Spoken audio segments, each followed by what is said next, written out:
Does being on time for church actually matter or make a difference? We're going to discuss that in this video. This is part of a larger series of videos on our YouTube channel. If you go to our YouTube channel, Bethel Pittsburgh, go under playlist, you'll find a playlist titled Virtual Coach. And on that series, you'll see the title in the videos will say Virtual Coach, and then it'll say category. This one is on pursuing the mission.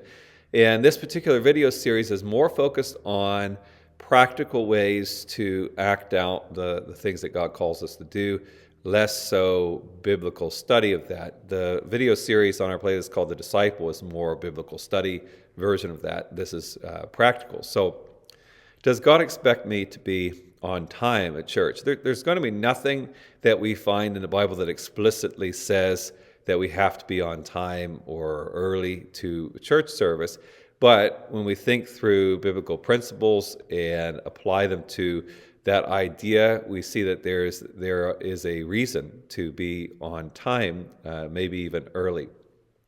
First, consider the idea that the Bible calls us to. This is where biblical principles comes into play, to being faithful to others, to doing things with excellence, to being considerate of others. All of those things will point to, well, is it inconsiderate for me to not show up on time to the service team that's putting together the service, to other people that are attending the service? I need to be considering these factors. Am I doing my service to the Lord with excellence if I'm not showing up to church on time? Am I lacking in my faithfulness to the church I'm a part of if I'm not doing that? These are things I should consider. And I think that when we think that through, as well as actually some practical things. So one, when I show up on time, or better yet, early, I am helping to set the tone. Because when someone arrives in an empty room, especially the less they have their own internal faith passion, that they're not dependent upon the energy of the room, the more so a guest, someone is new, first impressions being made. If I walk into a sanctuary and it's empty or mostly empty and quiet, there's an awkwardness to the energy that's in the room, versus if there's people there and they're walking around talking to each other and the room's on the fuller end, there's an energy to that. And I understand that there's personalities, and extroverts are more excited by that environment than introverts are. But introverts are still the energy is going to affect them. They might avoid larger crowds, but they're not going to have the same level of excitement about what they're involved in if the energy level remains low. And so it still has an impact. It's just with introverts, it takes longer for them to feel it, where extroverts are going to feel it more immediately. But me choosing to show up late, I'm choosing to not help contribute to a more positive tone of the service. Then there's the impact on leadership.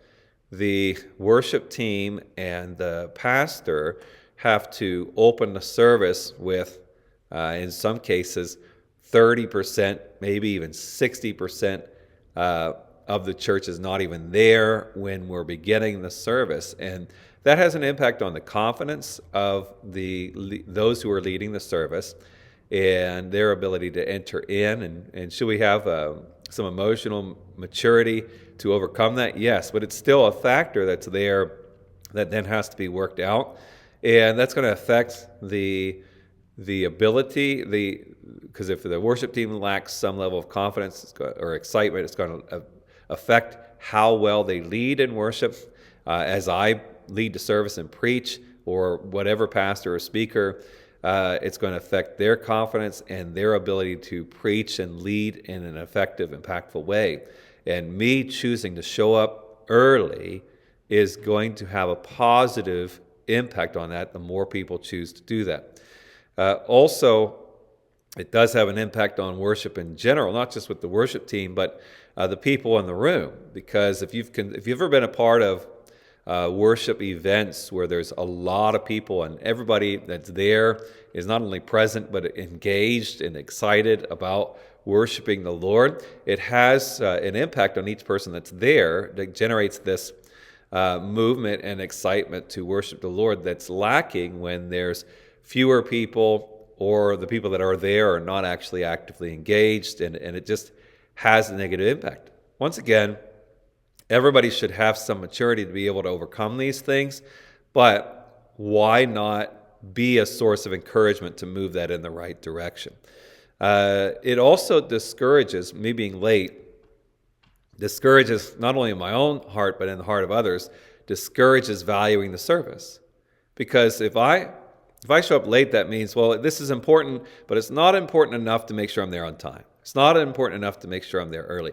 And think about the things in our lives. If we're going to a family gathering that's very casual and doesn't seem like anybody notices that I'm there, then I'm not going to be as motivated to make sure I'm early or on time to that family gathering. But if I know that I have an interview set up for a job that I really want, well, I'm going to make sure I'm there on time because I really value that opportunity. I'm going to make sure that I'm probably there early because I value the opportunity. And so our timeliness demonstrates how much we value what's taking place. I don't want to miss the introduction that sets the stage. I don't want to miss the first song of the words. I don't want to miss any of the worship because I value that. And so me showing up, and if I don't show up, then what I'm signaling to other people, not only to myself, but to other people, is this isn't important enough to get here on time.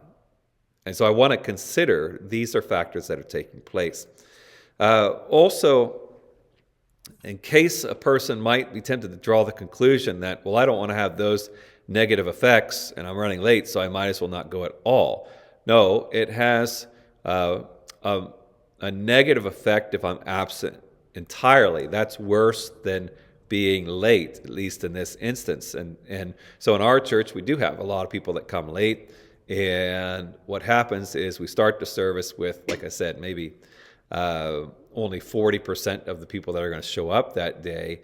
And as the service goes along, more and more people show up, and you can almost feel the energy level increasing some as the people show up. So I'm still having a positive impact. It's more positive and more impactful if I can show up early. When should I show up? Well, our discussion groups on Wednesday nights 6:30, so show up at 6:20. Our Sunday morning service starts at 10 a.m., so show up at 9:45. Or show up at 9:30 and be a part of the service team that meets in the back room in the prayer room. But show up early, be present, be engaged. It really does matter. And it'll help. You will be a part of helping the church do the mission that we are all collectively called to do. If you have any questions on that, please leave that in the comments below. Or if you would like to grow in your faith in person, we'd love for you to join us. We are in Pittsburgh, Pennsylvania, Bethel Assembly of God, 2501 State Street. We meet Wednesdays at 6:30 p.m. and Sundays at 10 a.m. Or if you can't join us in person and you'd like to join us via live stream, we stream our Sunday morning 10 a.m. services live on our YouTube channel, Bethel Pittsburgh. But I hope that God will bless you as you grow in your faith. See you next time.